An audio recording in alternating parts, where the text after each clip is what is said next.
Muchas gracias. Tengan todos muy buenas tardes. Para mí es un gusto estar con ustedes hoy en este sábado. Especialmente los felicito por hacer el esfuerzo, el sacrificio de venir a sentarse un sábado a escuchar de derecho penal. No es cualquiera el que lo hace. Por eso quiero reconocerles ese esfuerzo. Ahora decía don David que nos conocemos hace muchos años, lo cual hace pensar que tengo muchos años, pero espero no verme tan viejo como hizo parecer esa aseveración de David. Bueno, este es un tema muy complejo. Probablemente es de los temas que normalmente cuando hay una distribución de temas en un congreso casi nadie quiere tocar, porque es un tema muy, muy complejo, muy problemático, muy polémico. Y reviste muchos matices. Vamos a tratar de señalar ahora cuáles, desde mi punto de vista, las razones por las cuales es un tema tan complejo. Y con eso no quiero justificar lo que voy a señalar ahora, y es que verdaderamente tratar de agotar este tema en 2 horas es una misión imposible. Con eso lo que quiero decirles es que vamos a tratar de dar algunas pinceladas generales sobre el tema, pero verdaderamente este es un tópico que requeriría muchísimas horas de reflexión, muchísimas horas de discusión y muchísimas horas de compartir diferentes experiencias y reflexiones para poder llegar, digamos, a un entendimiento razonable sobre la materia. Dicho eso,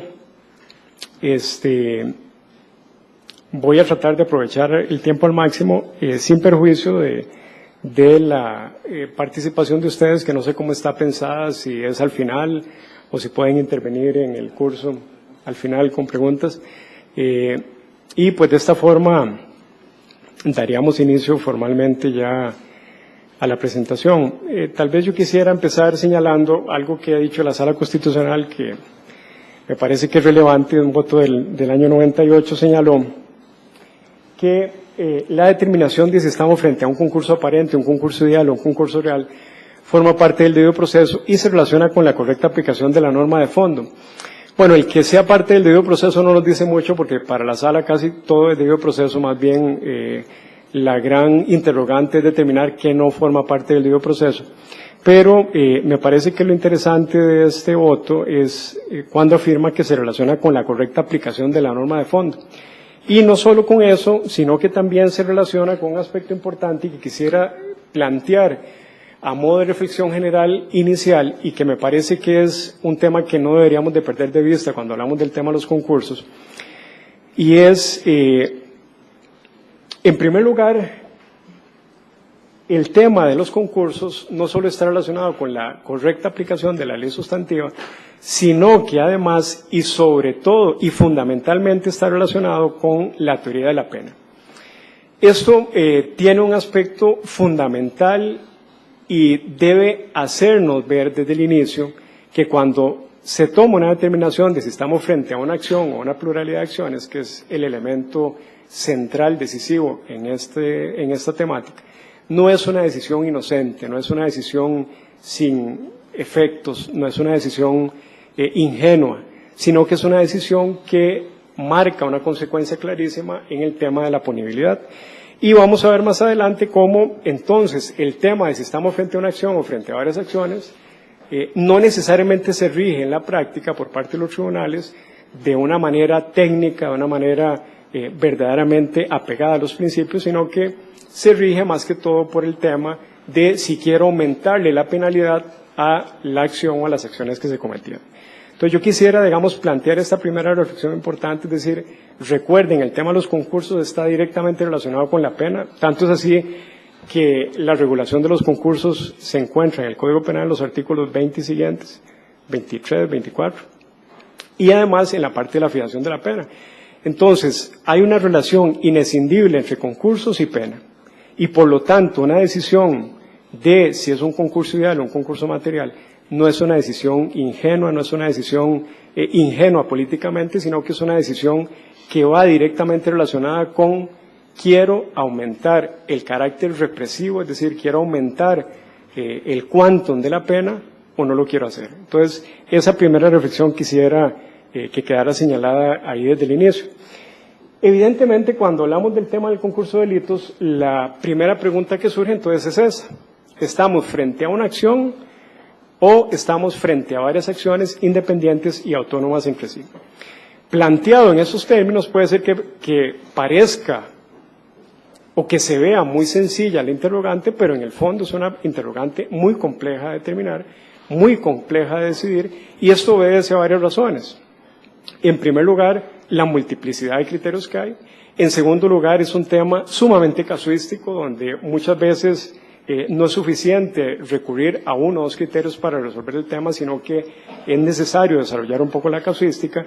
Y además nos enfrentamos con otro problema importante, que es el tema de los principios, propiamente en el tema del concurso aparente de leyes, que ya ahorita vamos a señalar también algunos problemas que se generan en relación con lo mismo. Un aspecto importante, como les decía, es que al estar relacionado con el tema de la teoría de la pena, cuando hablamos de concurso de delitos, especialmente cuando hablamos de concurso ideal y de concurso material, es fundamental primero determinar e individualizar la pena según lo que establece el artículo 71 del Código Penal. Y posteriormente a eso, se individualizarían las penas del concurso ideal, del concurso material y del delito continuado.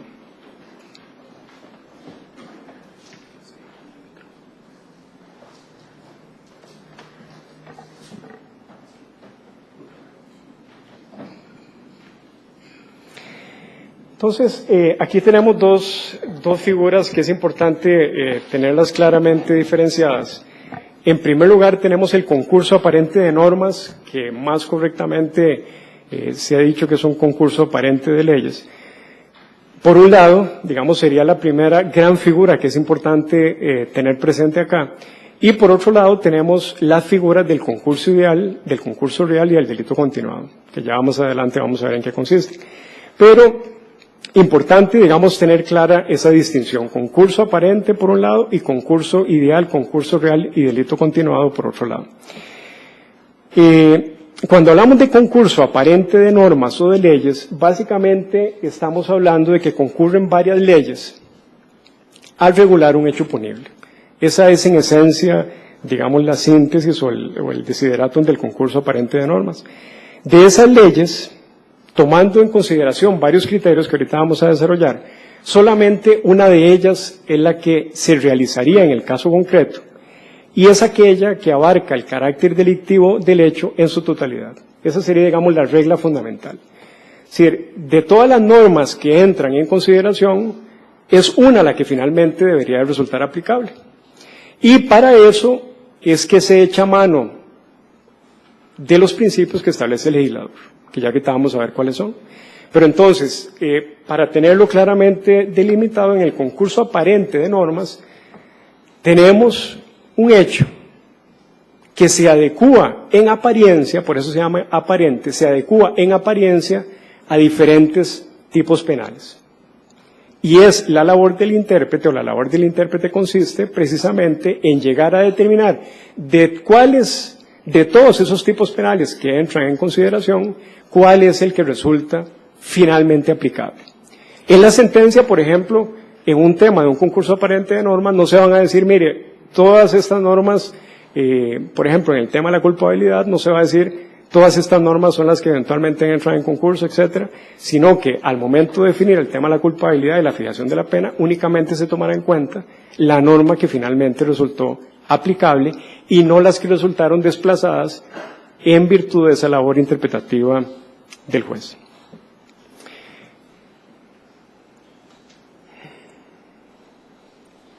Para delimitar cuándo es que nos encontramos frente a un concurso aparente versus un concurso ideal o un concurso real, existen dos criterios complementarios y tres principios de los cuales echamos mano para llevar a cabo esta labor.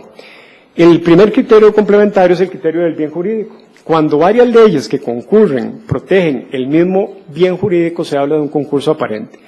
Si las leyes que concurren violan varios bienes jurídicos o bienes jurídicos diferentes, ya eso nos daría un indicador importante de que estamos frente a un concurso ideal o frente a un concurso real. Y El otro aspecto importante es la relación técnica de los tipos entre sí, la aplicación de los principios de especialidad, subsidiariedad y consunción, que deciden si los tipos penales confirman su independencia o si por el contrario uno desplaza a los demás. Básicamente entonces son tres principios los que entran aquí en consideración: especialidad, subsidiariedad y consunción. Aquí yo quisiera plantear otra reflexión importante que es fundamental que tengamos presente en este momento.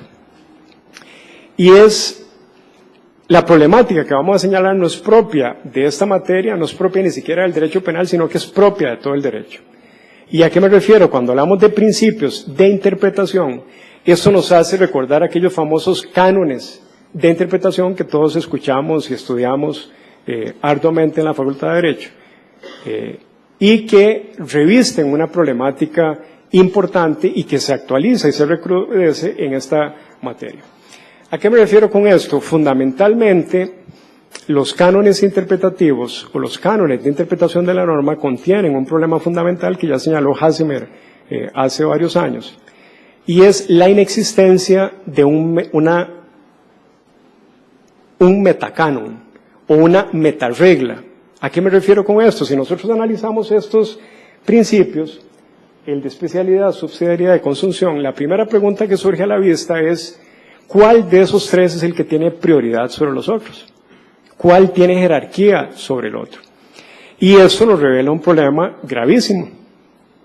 Vamos a ver más adelante, parte de la doctrina nacional y la extranjera se ha inclinado por afirmar que el de especialidad es el que tiene prioridad, que es el que tiene rango superior, en detrimento de los otros dos. Sin embargo, si nosotros nos veamos al Código Penal, nos vamos a dar cuenta de que no existe una regla jerárquica en la norma que contempla estos principios. Y el gran problema que surge precisamente en esto, ¿cuál es? ¿Qué sucede cuando tenemos, frente a un caso concreto, la posible aplicación de estos principios y uno nos lleva a un resultado y otro nos lleva a otro resultado distinto?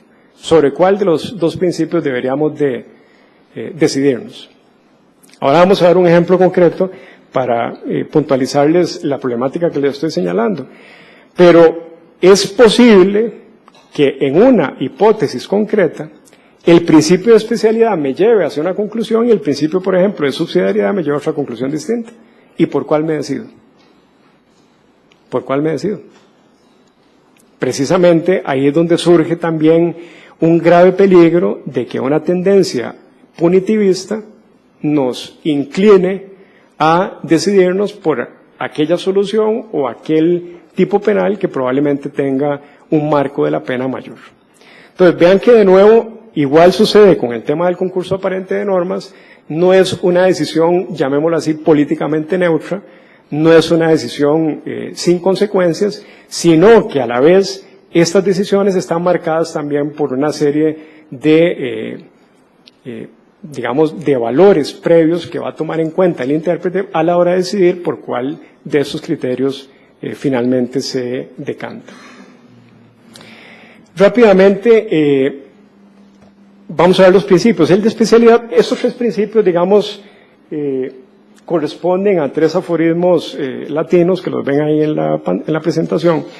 El primero es el de especialidad. La ley especial deroga la ley general. Todo lo conocemos. Es un principio, digamos, básico, elemental, que en primer plano pareciera ser que está relacionado mucho con aspectos de lógica, es decir, la norma especial prevalece sobre la norma general. Sin embargo, nos vamos a dar cuenta de que tampoco es 100% aséptica y únicamente regida por criterios lógicos, sino que también está regida por aspectos valorativos y aspectos teleológicos, que son también muy importantes en este sentido.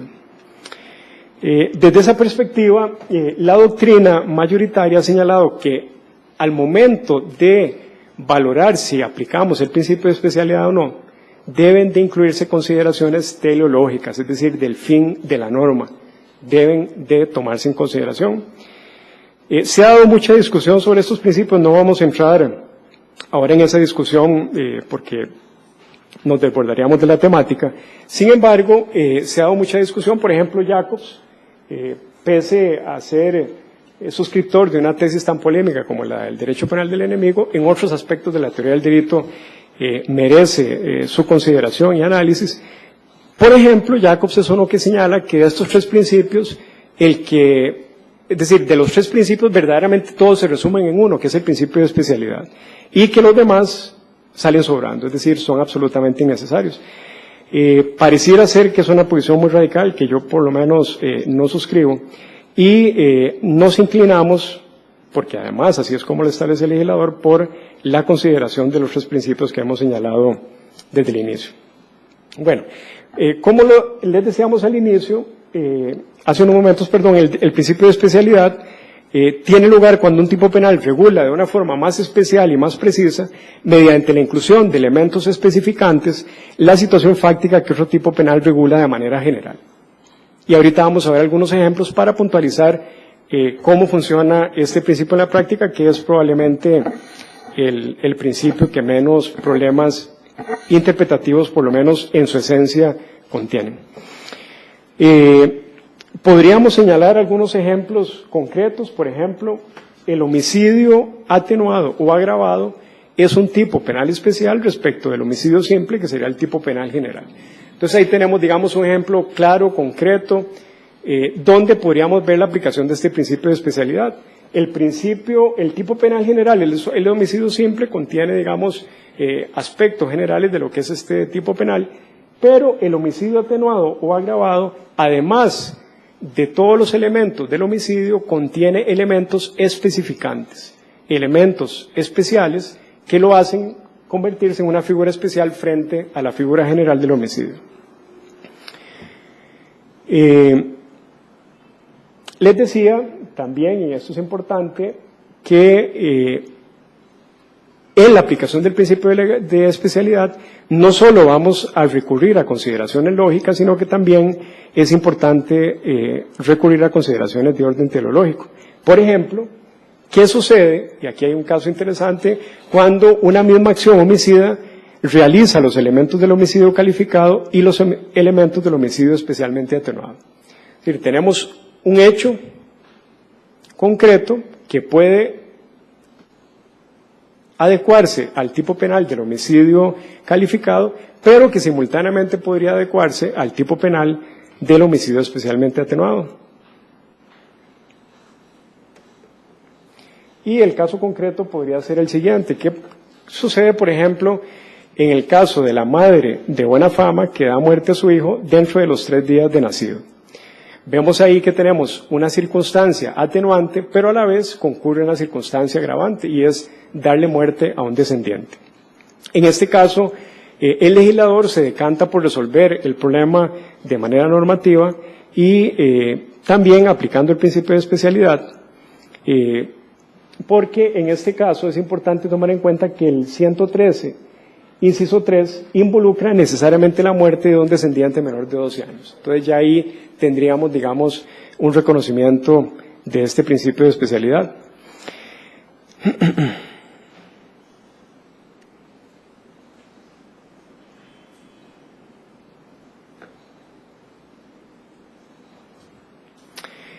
En relación con el conflicto, por ejemplo, entre el 113, inciso 1, con el 112, la misma legislación contiene una provisión que faculta al juez a aumentar el máximo de la pena sin que pueda exceder, en este caso, de 10 años. Se ha señalado también por parte de la doctrina nacional que aquí podría resultar aplicable también una analogía in bonam partem, y es, por ejemplo, cuando se da la emoción violenta y la víctima es miembro de los supremos poderes, es una persona menor de 12 años o internacionalmente protegida. Aquí se ha señalado que se aplicaría el 113 y se desplazarían los incisos 2, 3 y 4 del 112 que contiene el homicidio calificado.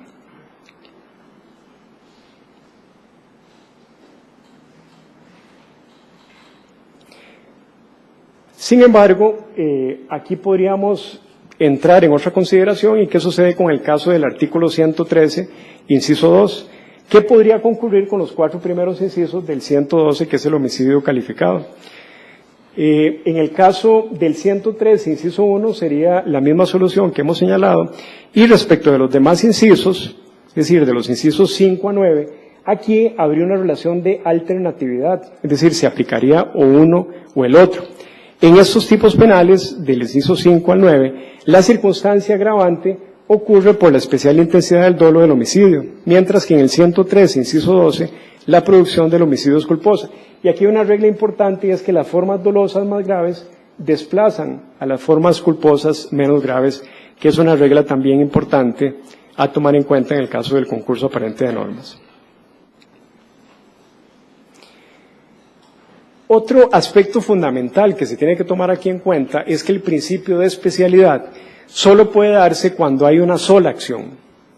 Y esto, digamos, nos marca también un referente importante, y es que cuando estamos frente a una pluralidad de acciones, no resultaría aplicable el principio de especialidad. La Sala Tercera, por ejemplo, ha asumido una especialidad, una relación de especialidad entre la estafa, que sería el tipo general en consideración de la Sala Tercera, y la defraudación fiscal, que sería el tipo penal especial. Sin embargo, esta posición pareciera ser que no es correcta, por cuanto no estamos en una relación de género-especie en este supuesto. Por cuanto en la defraudación fiscal existen una serie de elementos distintos de la estafa que no la convertirían, digamos, en un tipo penal especial.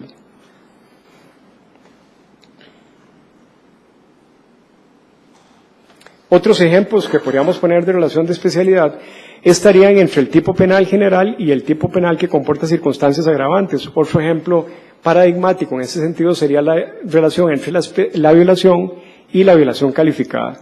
Por ejemplo, entre la corrupción y la corrupción agravada, entre el tipo penal general y el tipo que contiene circunstancias atenuantes. Hay otro caso también muy interesante que es entre el delito simple y el delito compuesto. Por ejemplo, en el caso del robo con violencia sobre las personas, el delito de hurto y el delito de coacción. El delito de robo, en sentido estricto, sería un delito de hurto con coacción. Sin embargo, en este caso, se desplazan esos dos tipos penales por el tipo penal compuesto, que sería el delito de robo. Y vean que en esto es importante llevar a cabo también una comparación de lo que se denomina del contenido del injusto conforme a una interpretación teleológica.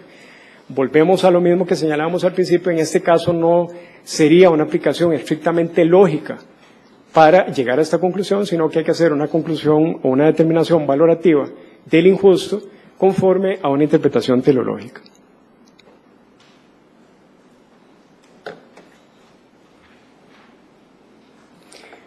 Otro ejemplo de esta naturaleza entre un delito simple y un delito compuesto podría ser la violación. El delito de violación supone regularmente un acto de coacción, de afectación a la libre determinación de la víctima, y un delito de privación de libertad sin ánimo de lucro para llegar a realizar la violación. Es decir, sería difícilmente pensable que se produzca una violación si antes no se dan estos dos delitos que estamos hablando. En tanto esa coerción, esa privación de libertad sean necesarias para cometer el delito de violación, estarían desplazándose en su consideración respecto del delito de violación, y por lo tanto el 156, que es el tipo penal que contempla la violación, el inciso 3, absorbería el tipo penal de la coacción y de la privación de libertad, con la salvedad de que si se ejerce una coacción, una privación de libertad que vaya más allá del contenido o del acto necesario para cometer el delito, evidentemente ahí se habría un concurso ideal o un concurso real. Por ejemplo, se señala en la literatura cuando esa privación de libertad adicional a la necesaria para cometer el delito de violación se extiende por gusto, por ánimo ofensivo o para procurar la impunidad. En ese caso se estaría presentando ya, digamos, un exceso en cuanto al contenido del injusto, y estaríamos en presencia ya de un concurso ideal o material dependiendo del caso concreto. Esto nos lleva a un tema que es interesante también mencionarlo, y es la relación que existe entre violencia y delito. La violencia, por ejemplo, la Sala Tercera en un voto del 99 señaló, integra el tipo penal del delito en el cual se requiera el uso de la violencia para consumarlo. Por ejemplo, el caso que señalábamos ahorita de la violación o del robo agravado. Pero cuando ese uso de la violencia excede lo requerido en el tipo penal para consumar el delito, aunque sea en contra del mismo ofendido, habría dos acciones autónomas que configurarían un concurso real de delitos, Sala Tercera 1106 del 2001.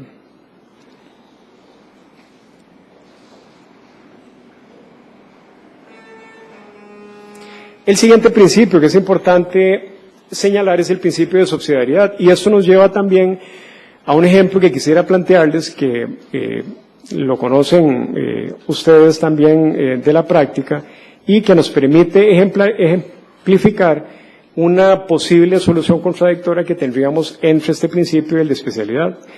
El principio de subsidiariedad básicamente se divide en dos tipos. Tenemos una subsidiariedad formal o expresa, cuando la ley dispone expresamente que una ley es subsidiaria de otra. Es decir, ahí la norma penal expresamente dice, esta norma se aplicará, salvo que exista otra norma que contenga una pena más alta, etc. Y existe otra subsidiariedad que es la material o tácita, que es cuando el intérprete es el que llega a la conclusión de que una norma debe desplazarse y dar lugar a la aplicación de otra.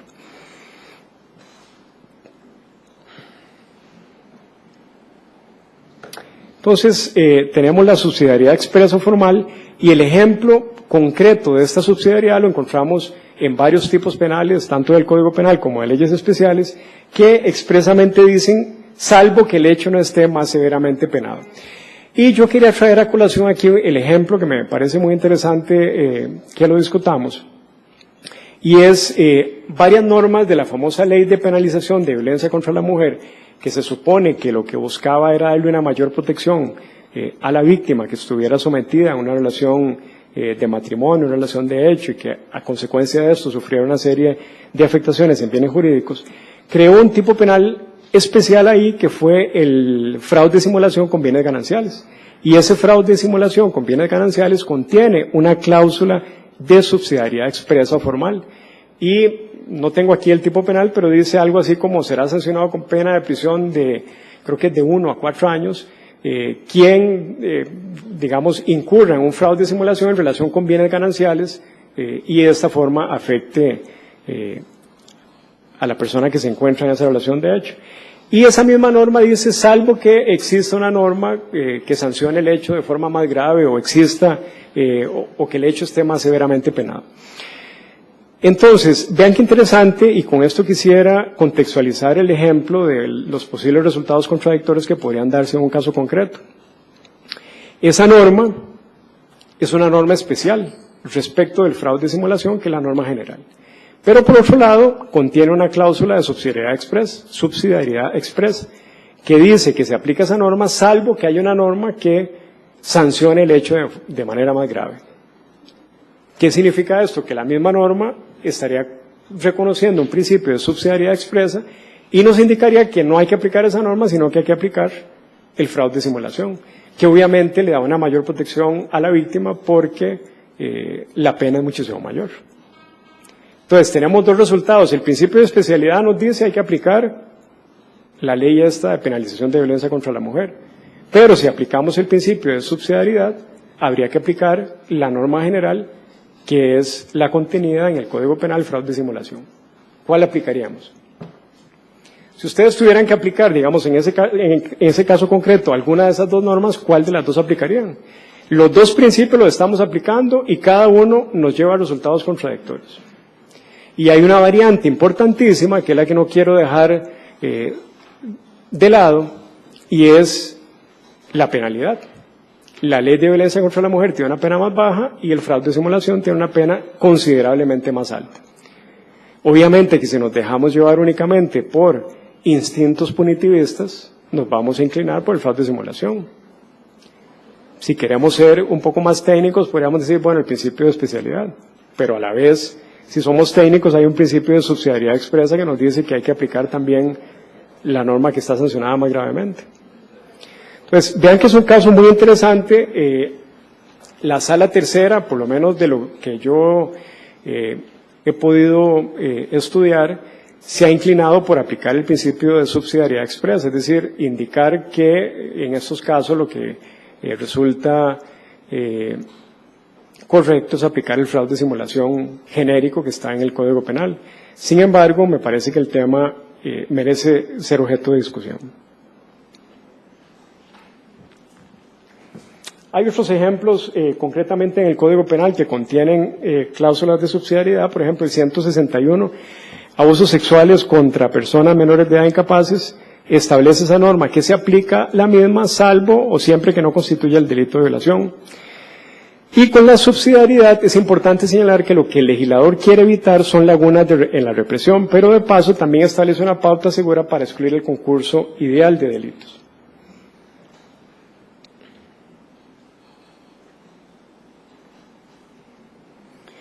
Aquí es donde les señalaba yo que parte de la doctrina, tratando de buscarle una solución a estos posibles resultados contradictorios entre un principio y otro, es que han señalado que el principio de que el principio de subsidiariedad es subsidiario, valga la redundancia, del de especialidad.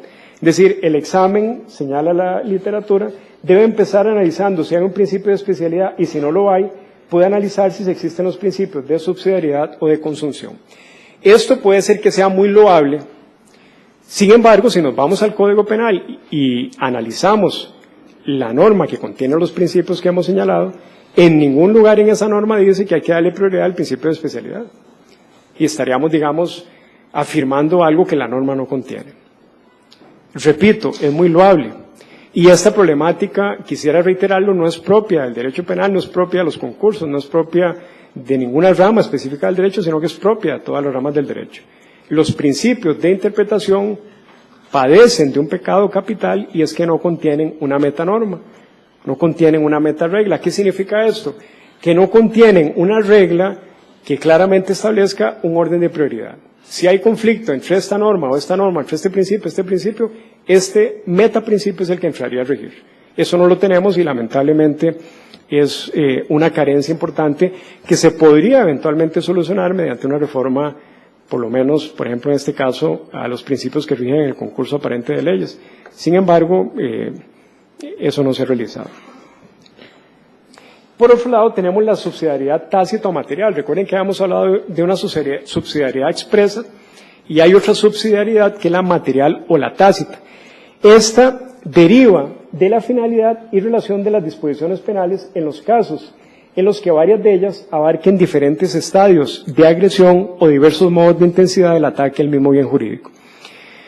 En este caso, vean que es importante que este principio permitiría la aplicación de un tipo penal en la medida que otro no encuentre aplicación.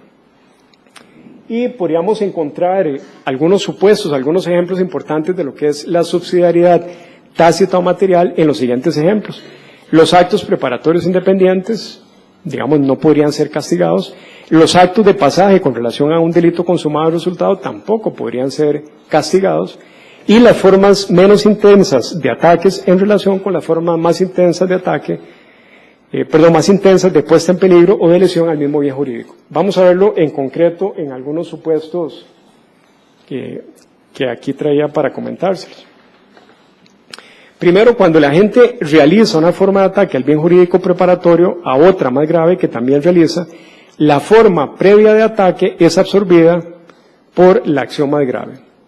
Entonces, aquí tenemos un ejemplo importante y es la tenencia de materiales o instrumentos de falsificación prevista en el 372 del Código Penal, es subsidiario y se desplaza su aplicación respecto al delito de falsificación en que se utilicen tales materiales o instrumentos. Entonces, ya tenemos un ejemplo claro en que no podríamos sancionar el hecho aplicando ambas figuras, sino que una se desplace y finalmente una de ellas es la que resultaría aplicable. Otro ejemplo interesante sería el delito de producción, fabricación de productos químicos para la preparación ilícita de estupefacientes del 73 de la Ley de Psicotrópicos. Es un hecho previo impune, o también se afirma que ya está copunido, es decir, ya está paralelamente sancionado en la sanción que se le va a imponer al sujeto, respecto a quien fabrique, elabore, etcétera, sustancias o productos prohibidos por la ley. Vean que evidentemente también aquí, como sucede en todos los principios, hay consideraciones valorativas que no podemos dejar de lado y que tiene que llevar a cabo el intérprete en todo caso.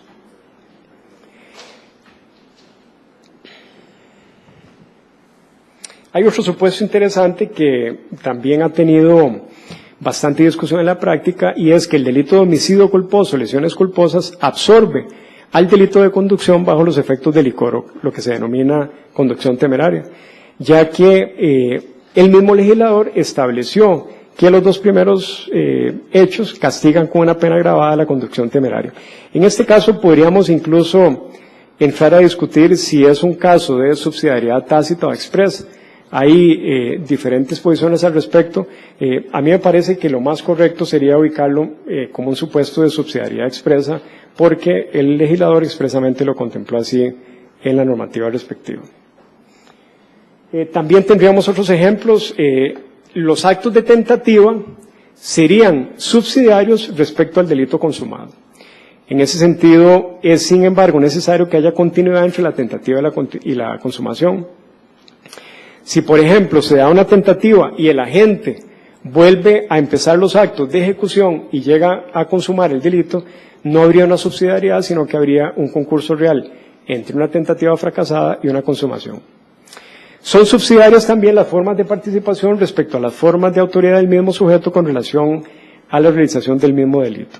Por ejemplo, X, en primer lugar, instiga o ayuda al autor a cometer un delito y en el devenir del hecho decide también participar como coautor del hecho. En ese caso, la coautoría desplazaría el acto de instigación, que es subsidiario. Por otro lado, otro ejemplo interesante sería el delito de lesiones dolosas, es subsidiario respecto del delito de homicidio doloso y la realización culposa del hecho respecto de la dolosa. Por ejemplo, el conductor X atropella a un peatón y omite dolosamente prestarle auxilio y muere por esa razón. La forma dolosa de la omisión impropia absorbe en este caso al hecho culposo. Otro ejemplo podría ser que es subsidiario como hecho previo impune el delito de peligro concreto respecto al delito resultado, en tanto que el peligro del resultado no lleve más allá del daño de ese peligro del resultado.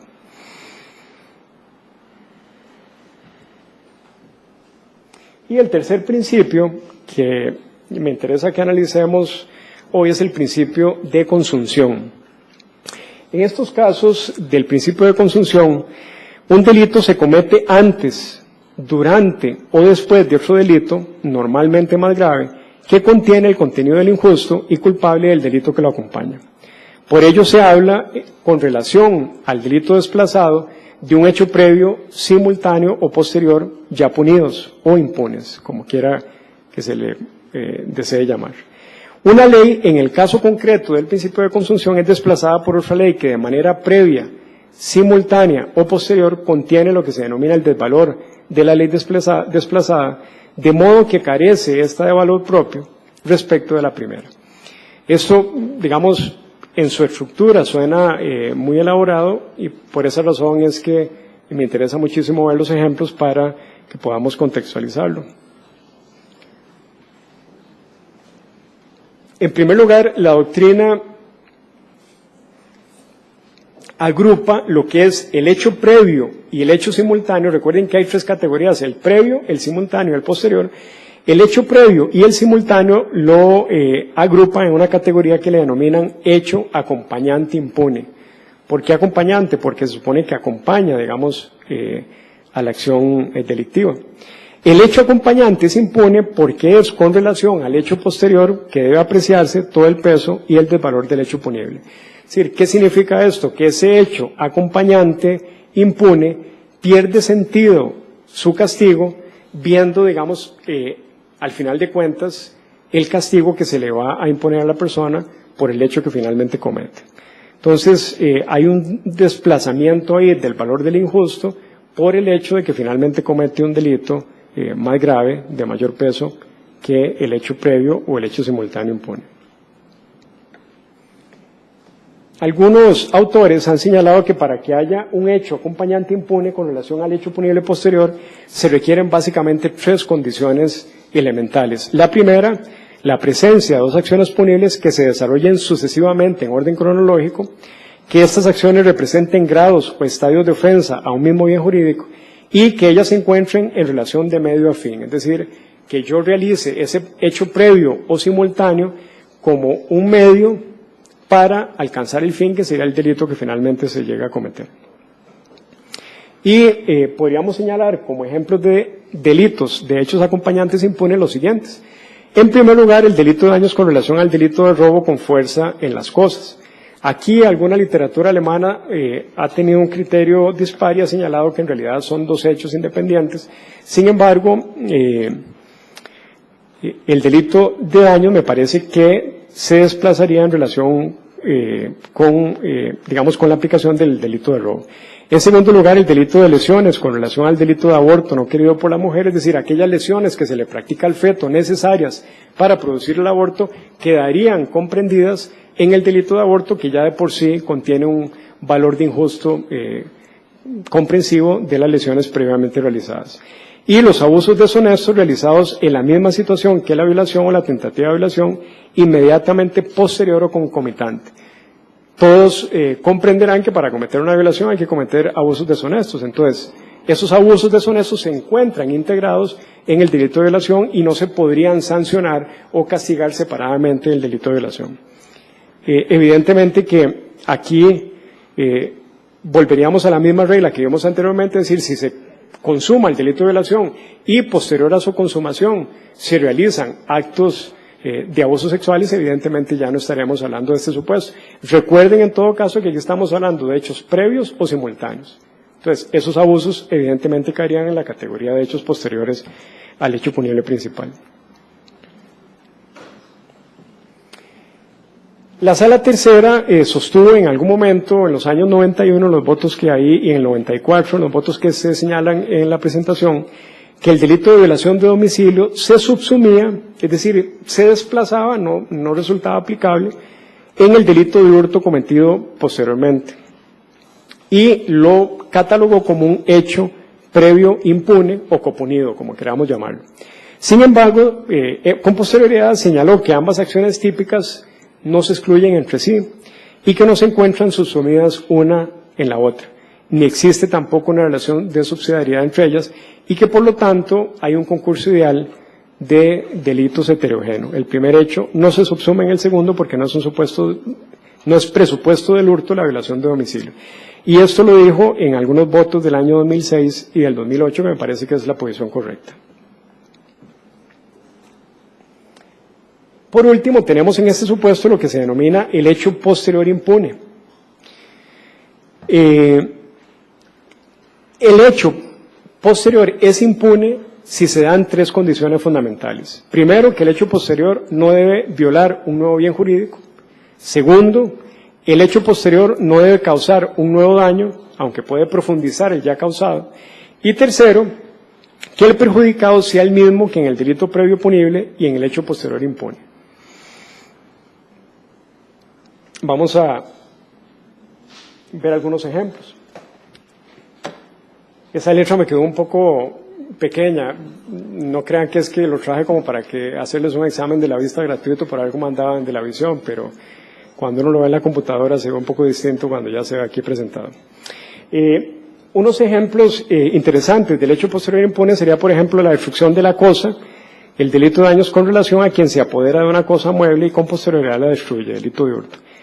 Alguien, por ejemplo, comete una estafa menor, pero necesita un comprador de lo obtenido. A induce a B a que le compre las cosas. Habría una instigación al delito de receptación de cosas provenientes de un delito de estafa menor, que sería un hecho posterior impune, ya comprendido en la punición de la estafa. Este caso también es discutible. Algunos autores han señalado que en realidad no se trata de un hecho posterior impune, sino que se trata de un concurso. Aquí venían algunas consideraciones que yo también había incluido sobre el tema de la legitimación de capitales, porque la legitimación de capitales también está muy relacionado con el tema de los hechos posteriores que no tendrían esa característica de que no son punibles, sino que más bien tenemos un supuesto en la legitimación de capitales de un encubrimiento y tiene características muy importantes, muy particulares. Vean que la diferencia que se establecía en el caso anterior era lo de la estafa menor, y no es por coincidencia, sino porque la estafa menor tiene una penalidad que va hasta 3 años. Y en el caso de la legitimación de capitales, se establece en la misma norma que el hecho previo, digamos, mediante el cual se obtuvieron estos bienes, derechos de origen ilícito, deben provenir de un delito que tenga una pena privativa de libertad de 4 años o más. Es por esa razón que se puso este ejemplo también como para contextualizarlo del hecho posterior impune. En este caso, vean que no aplicaría acá lo del hecho posterior impune porque precisamente en el caso de la legitimación de capitales o el artículo 47 de la Ley contra la Corrupción establecen supuestos en que más bien esos hechos posteriores al delito no son impunes, sino que más bien son castigados como delitos de encubrimiento o de, concretamente, de legitimación de capitales, como el que está contenido en el 69 inciso B de la Ley de Psicotrópicos. Tenemos, digamos, un hecho previo, un delito grave, que es por medio del cual se obtienen esos bienes, digamos, producto de ese ilícito, y posteriormente viene un acto de encubrimiento con la finalidad de ocultar, encubrir la verdadera naturaleza, el origen, etcétera, de esos derechos o bienes, y precisamente ese acto posterior no podría ser impune porque existe una normativa específica, una norma especial que viene a regular estos supuestos concretos.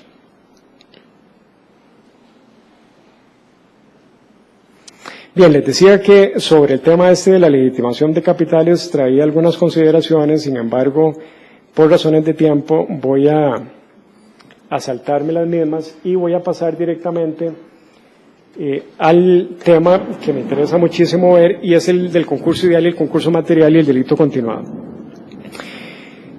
Vimos entonces en las consideraciones anteriores el tema del concurso aparente de delitos. Ahora vamos a ver otro tema importante, que es el tema del concurso ideal y el concurso material y el delito continuado. Es importante que la diferencia básica que existe entre el concurso ideal y el concurso real radica fundamentalmente en si estamos frente a una acción o frente a varias acciones. Como les decía, probablemente uno al escuchar eso uno dice, esto es muy fácil. Si son una o son más de una. Sin embargo, es uno de los problemas más complejos del derecho penal resolver cuando estamos frente a una acción o frente a varias acciones. Perdón, don Eric, es que no sé si también usted lo ha escuchado, he escuchado varias veces un timbre de mensaje de voz. Yo les agradecería, si lo tienen con sonido, que lo pongan en modo de silencio, preferiblemente, porque desde aquí se escucha. Les agradecería ese favor. Gracias, don Eric. Un gusto. Entonces les decía que de nuevo la determinación esta no es aséptica. Obviamente que es una decisión que podríamos señalar contiene consecuencias muy importantes, por cuanto, evidentemente, la determinación de si es una acción o son varias acciones va a tener consecuencias en cuanto al tema de la fijación de la pena. Y ahorita lo vamos a puntualizar de dónde es que radica esa diferencia. Cuando hay un concurso ideal, la pena, hay una limitación, digamos, mayor en cuanto al tema de la fijación de la pena o la imposición de la pena. Cuando es un concurso material, la pena puede ser muchísimo mayor. Entonces, evidentemente, repito, no es una decisión ingenua si estamos frente a una acción o frente a varias acciones, por cuanto va a tener consecuencias importantísimas para el imputado. Vamos a ver más adelante que hay uno de los casos, digamos, más problemáticos, más... voy a esperar a que pase la ambulancia porque... Uno de los casos, digamos, más polémicos que han existido en Costa Rica a nivel de la jurisprudencia es precisamente en relación con el delito de violación. Ha habido muchísima discusión sobre el tema y la Sala Tercera ha sostenido es parte de un concierto que están recibiendo hoy. La Sala Tercera ha señalado en varias resoluciones un tema muy problemático, y es el tema del delito de violación. Es decir, si en una misma unidad de tiempo una persona accede carnalmente a la víctima en varias ocasiones, voy a esperarme unos minutos mejor. Sí, parece que se está quemando algo aquí a la par, espero que no sea el colegio.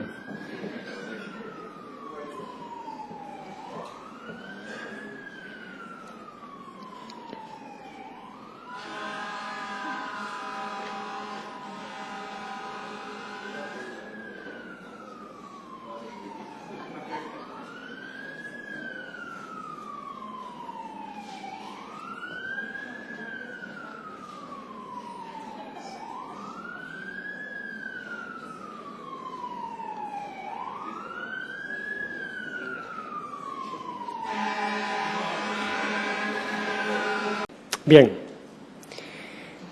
Les decía que probablemente el caso más polémico, más problemático que ha existido a nivel de la jurisprudencia ha sido cuando se analiza el delito de violación. Y ahorita vamos a ver una sentencia concreta donde se habla del tema y ahí se materializa precisamente esto que estamos señalando, es decir, si los jueces llegan a determinar que la introducción, por ejemplo, del pene en el ano y en la vagina, cada una de esas acciones es independiente y cada una constituye un delito de violación, evidentemente la penalidad va a ser mayor que si se llega a señalar que se trata de un solo delito y por lo tanto no se trataría de un concurso material. Bueno, pasemos entonces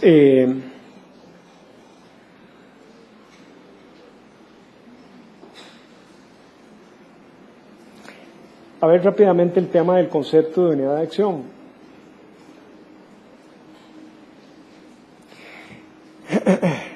Sobre esto han habido muchísimos criterios, es decir, criterios auxiliares para determinar cuándo estamos frente a una unidad de acción y a la vez cuándo estamos frente a una pluralidad de acciones.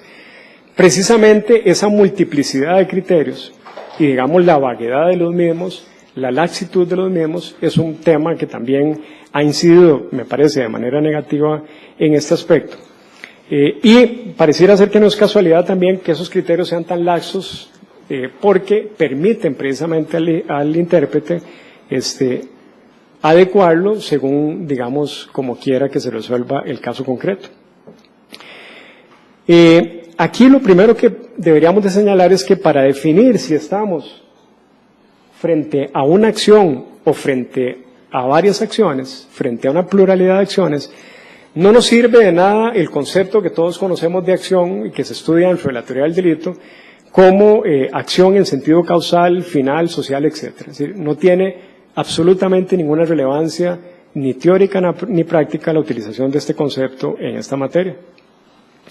Como ustedes saben, ese concepto lo que nos ayuda a determinar es si un hecho puede ser visto, digamos, como una acción jurídico-penal, pero no nos sirve para nada para determinar si estamos frente a una o más acciones. Aquí tenemos, digamos, un problema importante y es que el comportamiento humano, como ustedes lo saben, consiste en una sucesión continua de acciones y de omisiones. Desde el punto de vista fisiológico, todas las acciones, digamos, todos los comportamientos que llevamos a cabo están compuestos por diferentes acciones y omisiones.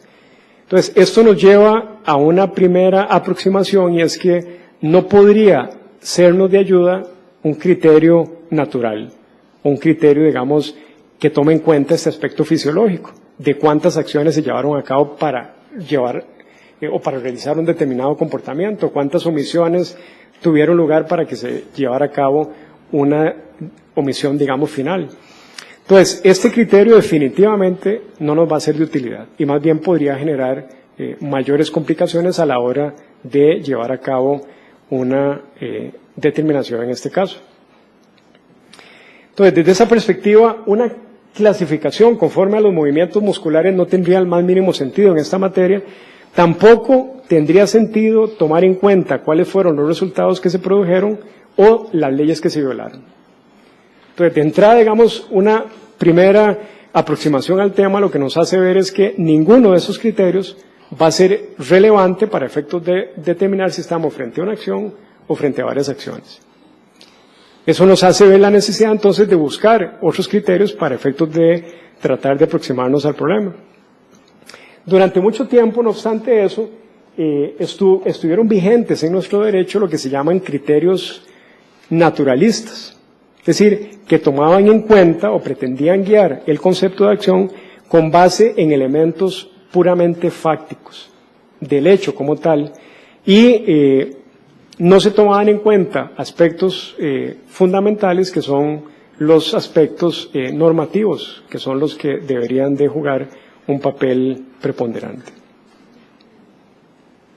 Una de esas tesis naturalistas fue, por ejemplo, la que planteó Carrara hace muchos años, en el sentido de señalar que había una acción cuando había una conexión de medio a fin.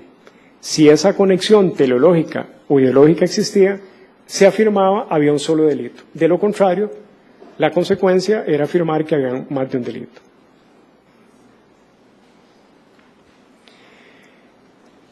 ¿Cuál es la posición que sigue la doctrina mayoritaria al respecto? Básicamente son dos conceptos clave los que se utilizan en esta materia para definir si estamos frente a una acción o frente a varias acciones. Y esos dos conceptos son una unidad de acción en sentido natural y una unidad jurídica de acción. Repito, una unidad de acción en sentido natural y una unidad jurídica de acción. Lo importante es tomar en cuenta que a la unidad de acción se construye a partir del texto del tipo. Es decir, el punto de partida para una valoración comprensiva de todos los actos particulares sería tomar como punto de referencia el tipo penal o los tipos penales que están en juego o en consideración. Entonces veamos rápidamente lo que es la unidad de acción en sentido natural.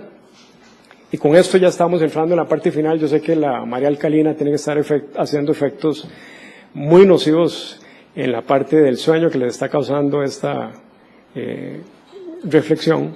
Entonces yo les prometo que ya vamos a terminar para que puedan dormir tranquilamente. La unidad de acción en sentido natural existe cuando el autor realiza un movimiento corporal causado por una única resolución voluntaria, independientemente de cuántos resultados produzca y de cuántas leyes haya violado. Esa unidad de acción siempre será jurídicamente una acción. Por ejemplo, X arroja una bomba sobre una multitud y mata y lesiona a varias personas y destruye varias cosas. Es decir, se lanza una bomba y esa bomba produce una serie de resultados lesivos, no solo en la integridad, en la vida, sino en la propiedad de diferentes objetos. Caso típico, digamos, del acto terrorista. En este caso, y de acuerdo con el artículo 21 del Código Penal, habría una sola acción.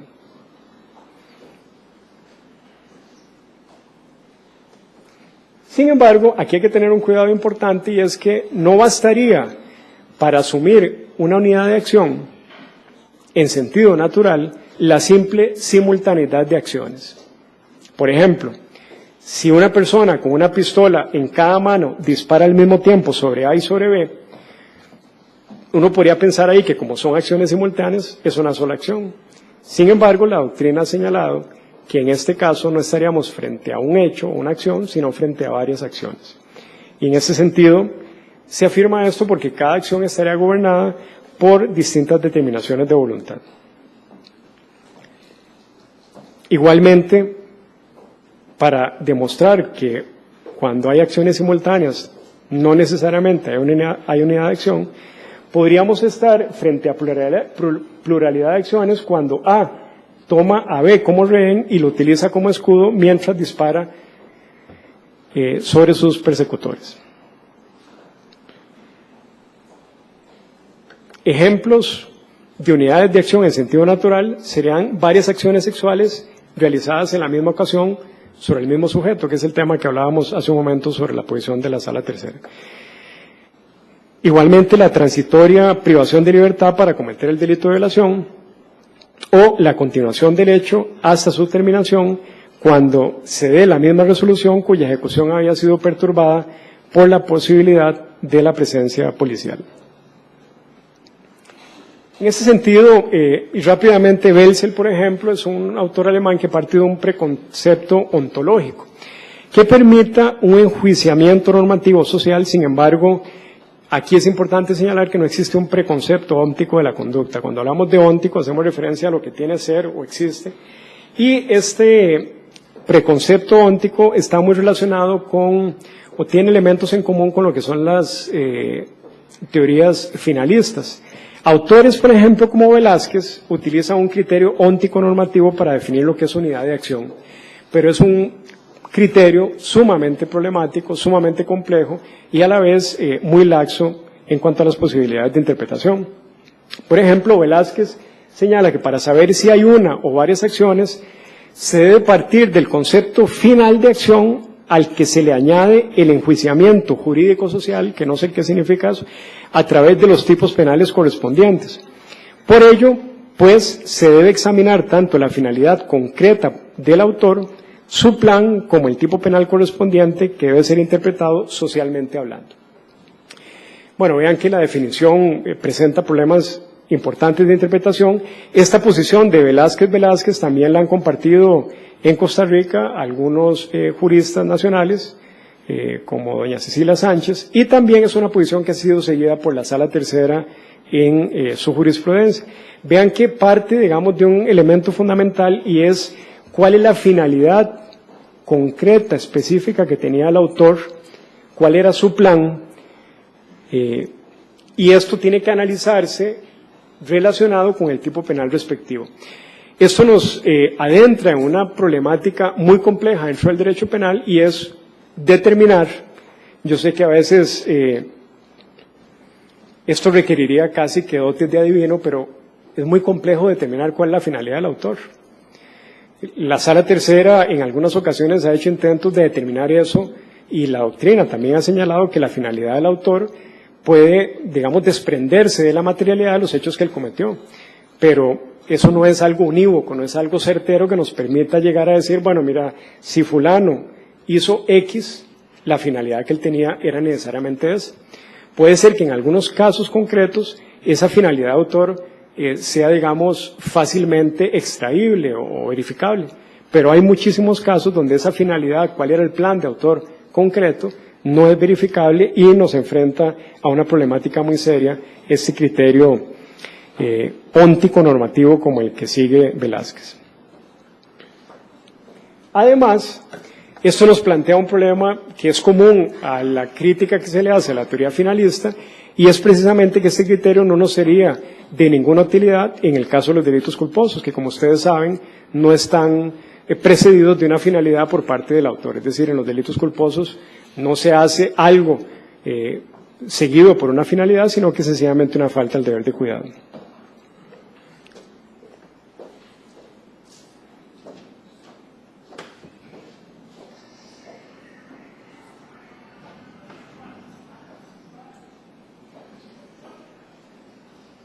Ahí les señalo algunos votos de la Sala Tercera, por ejemplo, el 2006, 148, donde la Sala Tercera precisamente ha seguido esta posición del criterio óntico que hemos señalado.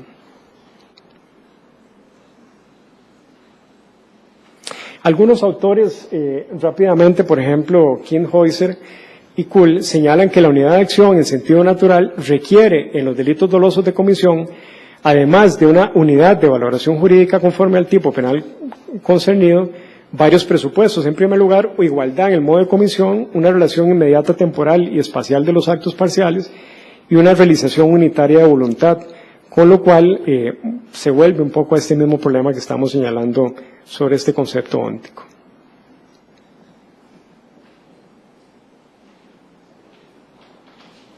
Aquí es importante señalar que la unidad de finalidad como tal no implica por sí sola una unidad de acción.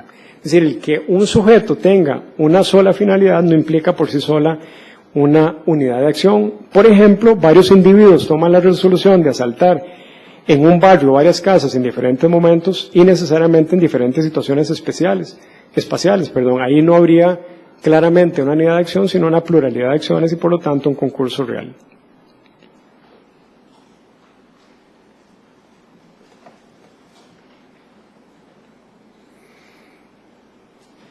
Cuando una o varias acciones atacan bienes jurídicos personalísimos, no habría un solo delito, sino que necesariamente estaríamos en presencia o de un concurso ideal o de un concurso real. Esto es una regla también que es importante. Es decir, Cuando hay una o varias acciones que atacan bienes jurídicos personalísimos, no podríamos estimar nunca que estamos frente a un delito único, sino que estamos frente a un concurso ideal o un concurso real. Y pasamos al segundo concepto, que es el de unidad jurídica de acción. Esa unidad jurídica de acción, que es el segundo criterio importante para determinar si estamos frente a una o varias acciones, ese criterio de unidad jurídica de acción lo que señala es que existe cuando el comportamiento típico presupone de manera conceptual, ojo, conceptual o fáctica, varias acciones particulares. ¿Qué significa esto? Que de nuevo tenemos que entrar a analizar el tipo penal para analizar si ese tipo penal en concreto contiene varias acciones que desde el punto de vista fáctico son necesarias para que el comportamiento típico se lleve a cabo. Entonces podríamos pensar en algunos ejemplos. Habría una sola y una única acción cuando se cumplen las condiciones mínimas del tipo penal, aunque desde el punto de vista fenomenológico haya varios actos. Diversas acciones naturales se convierten en una unidad de valoración en virtud de esta unidad de acción típica. Por ejemplo, lo señalamos anteriormente, el aborto supone una cantidad de actos en sentido natural, pero es una sola acción, aunque sean desde el punto de vista fenomenológico diferentes acciones físicas. Delitos de varios actos, por ejemplo, varias acciones integran el tipo penal. El artículo 282 presupone la realización de actos de hostilidad. Esto significa que el que yo realice más de un acto de hostilidad no va a implicar que haya cometido varias acciones, sino que es una sola acción, porque el tipo penal prevé la realización de actos en plural de hostilidad. El delito, por ejemplo, de ejercicio ilegal de la profesión. Se ha señalado que no podría constituir este tipo penal un solo acto de ejercicio ilegal de la profesión, sino que por lo menos se requerirían más de 2 actos de ejercicio ilegal de la profesión para configurar este tipo penal. El robo con violencia, lo señalamos anteriormente, son 2 actos. Un acto de violencia más un acto de apoderamiento y desapoderamiento de la víctima. Hay otros ejemplos también de unidad jurídica de acción, como lo son el tipo alternativo mezclado. El tipo puede ser cometido con la realización de una o de otra de las conductas que están previstas en el tipo penal. Sin embargo, la realización conjunta de esas conductas no implica que el tipo penal se cometa varias veces. El ejemplo paradigmático sería el delito de denuncia calumniosa, que implica el denunciar falsamente o aportar pruebas falsas, etcétera, contra una persona. Si un sujeto realiza los 2 comportamientos, no estará cometiendo 2 conductas, 2 acciones penales independientes, sino una sola acción prevista en este tipo penal.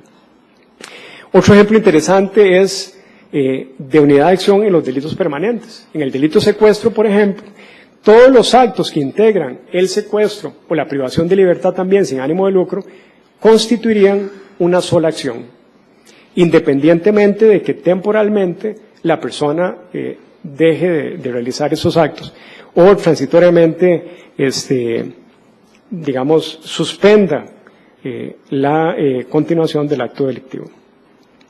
Un ejemplo interesante sería acá como un delito permanente, el de la conducción en estado alcohólico. Si la persona se va transitoriamente, por ejemplo, al baño, a hacer alguna necesidad, o si se baja del vehículo a ponerle gasolina al mismo y continúa conduciendo bajo los efectos del alcohol, ese haber suspendido temporalmente y haber seguido manejando no implica que hay 2 acciones. La precedente es una acción y después de haberse montado el vehículo y haber seguido manejando serían 2 acciones. No estaríamos frente a 2 delitos, sino que un solo delito, porque es un delito permanente.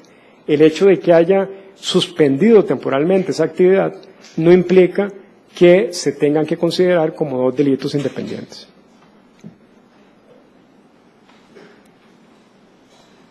Igualmente, habría unidad típica de acción cuando el agente repite la realización del mismo tipo penal durante un tiempo muy corto en aquellos tipos en donde la descripción de la acción permite un número indeterminado de actos particulares. Por ejemplo, en la falsificación de moneda. Si una persona se pone a falsificar moneda, suspende unos momentos y continúa la falsificación, no se podría interpretar que por haber suspendido y luego continuar con la falsificación se estarían cometiendo dos actos independientes de falsificación de moneda. La realización de varias acciones sexuales sobre el mismo sujeto pasivo. El envío de varios escritos lesivos al honor a la misma persona. Vean qué interesante, y ya está llegando aquí don Joaquín, lo cual significa que ya yo tengo que ir terminando para felicidad a ustedes. Vean qué interesante porque el ejemplo, uno de los ejemplos paradigmáticos que se ponen de unidad jurídica de acción es precisamente este: realizar varias acciones sexuales sobre el mismo sujeto pasivo. Y en ese sentido es que quería traer a colación acá esta posición de la Sala Tercera, que ha sido muy discutida, ha sido muy polémica. Un ejemplo lo encontramos en este voto, el 421-14, donde la Sala Tercera señala que accesos carnales simultáneos o sucesivos por vía oral, anal o vaginal constituye un concurso material. Es decir, cada penetración constituye una violación. Imagínense la pena que podría recibir la persona, digamos, en esta situación. En este caso, la Sala Tercera señaló, por ejemplo, que la libertad sexual y la integridad física son bienes jurídicos protegidos en los delitos de violación, en los cuales no se permite interpretar que exista una unidad de acción si la persona ultrajada, así como el agente activo, sean los mismos en múltiples agresiones, porque la lesión a tales bienes jurídicos se materializan en cada evento, lo cual hace que cada uno de ellos constituya un delito independiente, aunque las ilicitudes se realicen al mismo tiempo. Ojo, al mismo tiempo. No estamos planteando acá el caso de que una persona agrede sexualmente a la víctima y unos minutos después o unas horas después la vuelve a agredir. Evidentemente, ahí habría un concurso real. Pero en este caso concreto es que la ilicitud se realiza al mismo tiempo, en el mismo lugar y por la misma persona, por la misma gente. La Sala señala que se recurre a la aplicación del concurso material para efectos de determinar el quantum de la pena. Claramente que esa es la finalidad, como señalamos anteriormente, que el establecer que es un concurso material permite a la Sala Tercera, claramente, bueno, a la Sala Tercera no, sino al tribunal que finalmente llegue a imponer la pena, permitiría un aumento del quantum punitivo.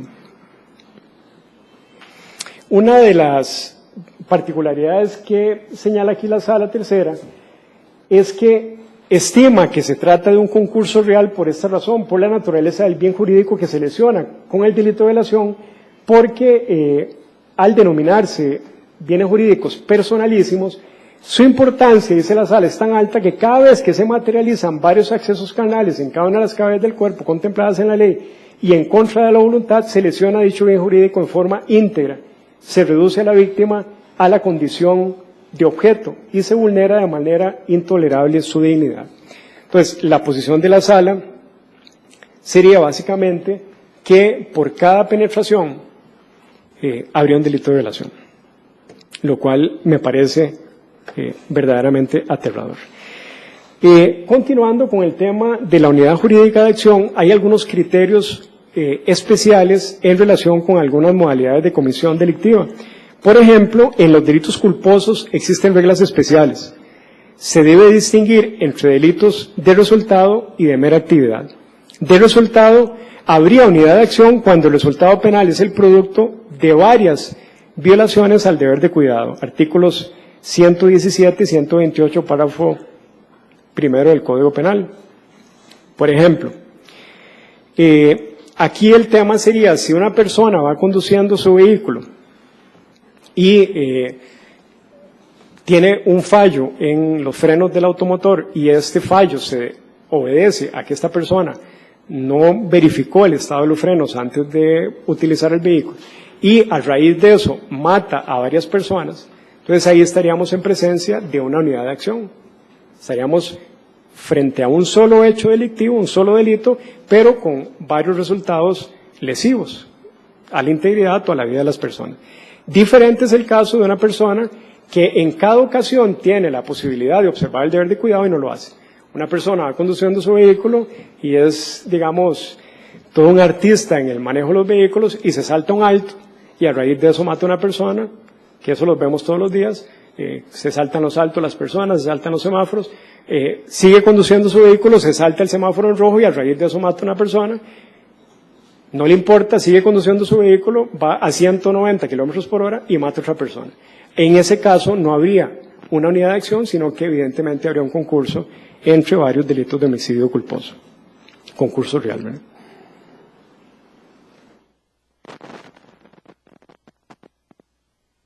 Ese sería el ejemplo en los delitos culposos de resultado. En los delitos culposos de mera actividad, que serían los que tenemos acá, el criterio para decidir si hay unidad de pluralidad, esa palabra me está dificultando las cosas hoy, pluralidad de acciones.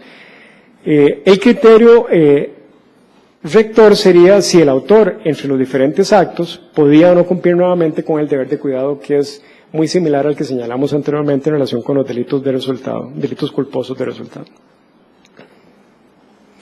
En delitos omisivos, el criterio rector para saber si estamos frente a una unidad de acción o no, en delitos de omisión propia, si el autor, teniendo la obligación de garante, omite evitar varios resultados típicos, hay una omisión si él, por medio de una sola acción, hubiera podido evitar todos los resultados.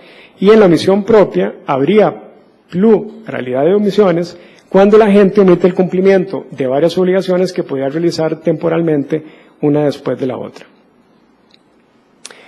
Ya para terminar, y eso se los vengo anunciando ya desde hace algún tiempo, que ya casi terminamos, el concurso ideal básicamente se distingue en dos tipos de concurso ideal. Está el concurso ideal heterogéneo y el concurso ideal homogéneo. Básicamente la diferencia radica en que el heterogéneo se violan varias disposiciones legales de diferente naturaleza. Por ejemplo, Juan de un solo disparo doloso lesiona a y mata a B. Con esa acción infringe dos tipos penales distintos, el homicidio y las lesiones. Y el homogéneo es cuando los tipos penales que se han cometido son iguales. Por ejemplo, con una bomba mata a varias personas. Entonces habría un concurso ideal homogéneo en este caso y heterogéneo cuando son tipos penales de diferente naturaleza. Importante, ya recapitulando, el concurso ideal supone que haya la misma acción en sentido natural o una unidad jurídica de acción. Si la regla aquí fundamental es que para que podamos afirmar que hay un concurso ideal, tenemos que estar en presencia o de una acción en sentido natural, como lo vimos antes con los diferentes ejemplos, o una unidad jurídica de acción. Son las alternativas que hay. Si estos criterios de acción en sentido natural o unidad jurídica de acción tienen aplicación, entonces estaríamos frente a un concurso ideal. De lo contrario, estaríamos frente a un concurso real. El concurso ideal supone que no se apliquen las reglas del concurso aparente de leyes que vimos anteriormente. Y aquí hay algo muy importante que casi nunca se hace, pero es importante señalar que cuando haya dudas por razones fácticas de si hay unidad o pluralidad de acciones, debe aplicarse el indubio pro reo. Sin embargo, la Sala Tercera, me parece que en algunas ocasiones, en lugar de aplicar esto, aplica, digamos, el criterio opuesto. Cuando hay duda, vayámonos a determinar de que hay una pluralidad de acciones. Pareciera ser que ese es el criterio rector que ha utilizado la Sala Tercera, por lo menos en algunos de sus pronunciamientos. Importante también, una regla básica es que no podría haber un concurso ideal entre un delito de acción y uno de omisión. Siempre estaríamos en presencia de un concurso real cuando haya una acción por un lado y una omisión por otro lado. Ya que el hacer y el omitir son acciones distintas y no podrían nunca, ni desde el punto de vista natural ni jurídico, verse como una sola acción.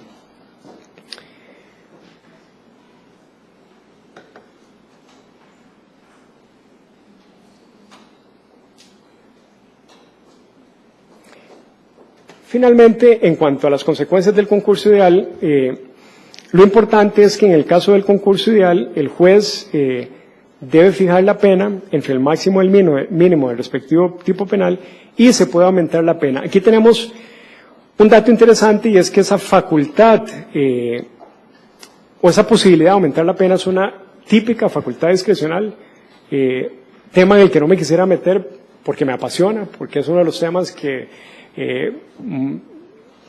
me ha interesado muchísimo estudiar en diferentes momentos de mi vida, pero es una facultad muy problemática, muy polémica y no existe obviamente ningún tipo de criterio para efectos de determinar en qué casos se debería aumentar o no y hasta dónde se debería aumentar, sino que queda enteramente a la voluntad del juez.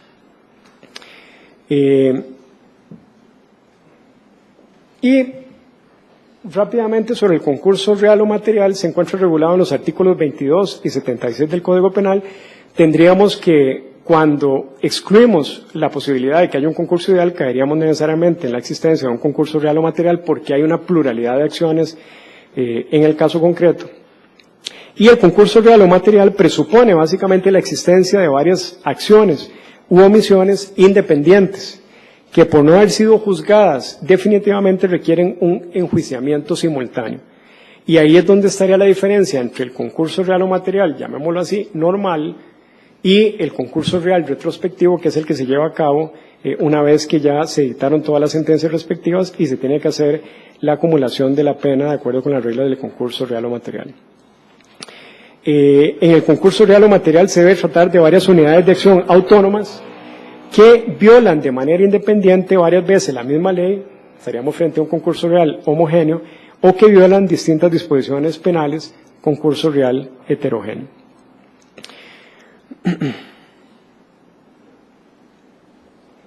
Importante en el caso del concurso real o material es que a la hora de fijar la penalidad se aplican todas las penas correspondientes a todos los hechos cometidos, pero la pena total no puede exceder el triple de la mayor impuesta. Es decir, se tiene que llegar a determinar primero cuál es la pena que se va a imponer a cada uno de los hechos y una vez que se logra determinar cuál es la pena mayor que se impuso de todos esos hechos delictivos, la regla que existe es que esa pena mayor multiplicada por 3 no podría exceder la penalidad total que se llegue a imponer. Por ejemplo, si se trata de 6 hurtos simples y cada uno de ellos el juez lo sanciona con 1 año de prisión, la pena no podría exceder 3 años de prisión, porque la pena que se le impuso a cada uno es de 1 año y la regla lo que dice es que no puede exceder el triple de la mayor. Si la pena que se le impuso fue de 1 año, no puede exceder más de 3 años. Bueno, aquí terminaríamos.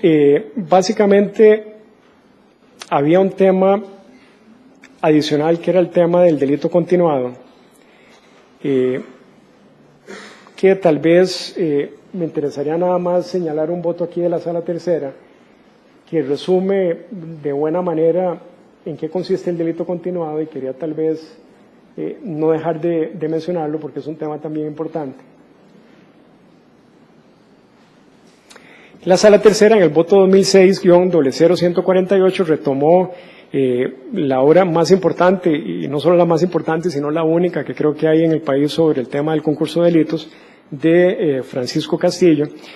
Y retomando lo que señala Castillo en esa obra, el delito continuado, señalaba Castillo en esta obra, es una excepción a las reglas del concurso real en el ámbito de los delitos que afectan bienes jurídicos patrimoniales. En efecto, lo que establece la diferencia entre uno y otro, dijo la Sala, es que los ilícitos en el delito continuado han de ser de la misma especie, afectar bienes jurídicos patrimoniales y que el sujeto activo persiga una misma finalidad, tal como le establece el artículo 77 del Código Penal. Es decir, la conducta debe ser homogénea y con un fin unitario que engloba todos los ilícitos, lo que lleva a valorarla como un solo delito para efectos de sanción. La gran discusión que ha habido con el delito continuado es si en el delito continuado estamos frente a una acción o una pluralidad de acciones.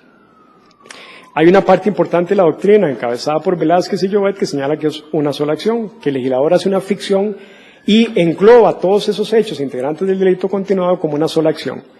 Y por esa razón es que establece una penalidad que se asemeja a la penalidad que se impone al concurso ideal, con la particularidad de que en la penalidad del delito continuado el aumento de la pena no es discrecional, sino que es obligatorio. Y autores como Castillo dicen que no es una sola acción, sino que es una pluralidad de acciones, pero para efectos de la fijación de la pena, ahí sí se hace una ficción y se establece una pena unitaria para todos esos delitos.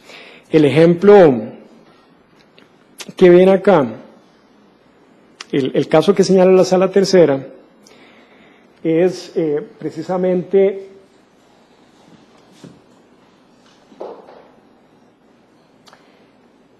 vamos a ver, este era un caso donde las acciones, dice la sala, se llevaron a cabo el mismo día en un periodo de aproximadamente 9 horas, con pocos minutos entre una acción y la otra, y en un reducido espacio territorial. Había cercanía espacial temporal y se presentaron los 3 acusados en el auto de propiedad de la víctima. Creo que eso es lo que le llaman el paseo millonario, me parece. En el auto de propiedad de la víctima, todos los ilícitos afectaron a la misma persona, la ofendida S, a cuya cuenta se cargaron todas las compras. Desde el momento del despojo de las tarjetas, las acciones llevaban la misma finalidad, violentándose con ella los mismos bienes jurídicos de contenido patrimonial en exclusiva. El propósito de los acusados era la adquisición masiva de bienes de signo acordado de antemano. En el fallo se afirmó, se trata en este caso concreto de delitos de la misma especie que lesionaron el mismo bien jurídico y patrimonio de la ofendida, en donde los agentes persiguieron una misma finalidad mediante el mismo modus operandi ya descrito. Vean que aquí este caso, en síntesis, fue tratado por la Sala Tercera como un supuesto de delito continuado por las consideraciones que hemos señalado y que lo llevaron a la Sala, me parece correctamente establecer que era un caso de delito continuado. En síntesis, la penalidad o la punición de estas figuras es distinta. En el concurso ideal, en el concurso real y en el delito continuado es distinta. Entonces, recuerden que en esto es importante que tomar en cuenta que esa decisión de si estamos frente a una unidad de acción o una pluralidad de acciones no es una decisión ingenua.